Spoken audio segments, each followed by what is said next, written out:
श्री रविदास जी का नाम सुना होगा, बहुत बड़े महान भक्त हैं रविदास, संत रविदास जी है ना। तो काशी के ब्राह्मणों ने विरोध किया, इनको पूजा नहीं करनी चाहिए, ठाकुर जी की पूजा करने का इनको अधिकार नहीं। तो बादशाह अन्य धर्मावलंबी था, तुरंत बुलाए गए रविदास जी, ब्राह्मणों की ऐसे पंक्ति बैठी और उनसे कहा कि आप ठाकुर सेवा क्यों करते हो?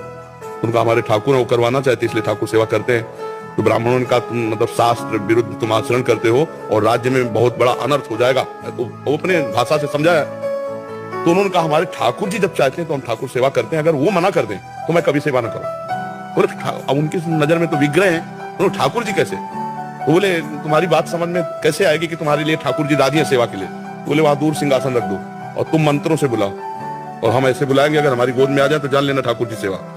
तो जो ठाकुर रविदास जी के थे वो सिंहासन में से दूर रखे गए। उन्होंने शुरू किया मंत्र, कुछ नहीं, और भाव में भरकर कहा प्रभु जी ही ऐसे कहा तो सिंहासन ऐसे जैसे उड़ के आए ना, छाती से लग कर तुम अन्यथा कर तुम भगवान।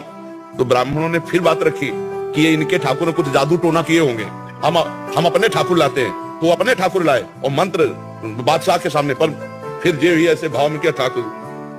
महान संत मन चंगा उन्हीं का सूत्र है। तो कठौती में सबरी जी के पास भगवान गए, सबरी जी की स्तुति की और वहां भगवान ने अपने श्रीमुख से कहा जाति पाति कुल कर्म धर्म का इसका में कोई संबंध नहीं, मानो एक